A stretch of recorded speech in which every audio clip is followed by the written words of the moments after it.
So yan mga kababayan, nandito po tayo kay ng Ate Millie, kung saan po ay may nag-donate po ng para sa kanilang school supply.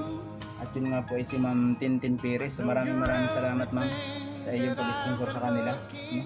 Dahil po kahapon hindi ko po naibigay, hindi ko po na kumbaga kahit nandito yung mga dalawang bata, hindi ko po binigay, hindi ko po nagkatiwala dun sa pagtanggap ng dalawang bata yung ating dala. Dahil po ay meron din pong cash na nabilin, so ibibigay ko na lang ng kay ate ibilin para ko may magamitan din siya. Hindi na niya kailangan bumili ng gamit. So ito muna, unahin ko muna ito. Ito biscuit ito.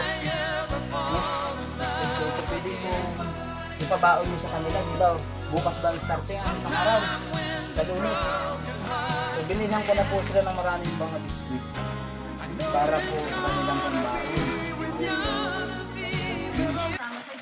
Yan. Oo, tama. Pasalamat sa Diyos dahil maraming tumutulong. So yan mga kababayan, ito naman po, yung bag. Ito, tigigisa sila. Baon na ng tubig. Tigigisa sila. Mamili na lang kayo kung anong gusto mong kulay. Okay.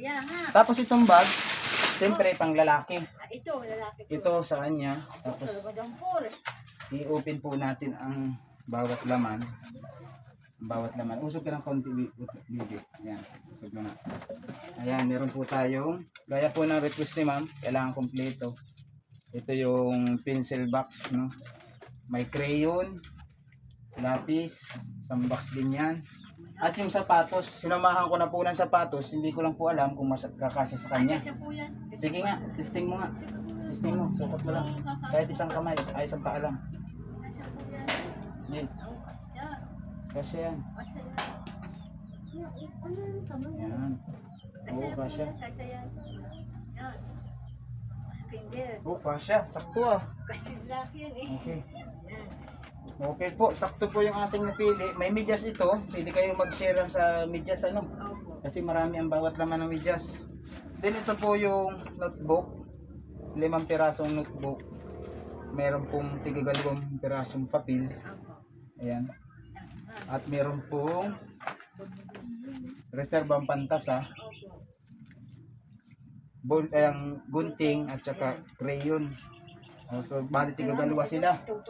Tigagalawa So ito po yung laman ng isang bag natin.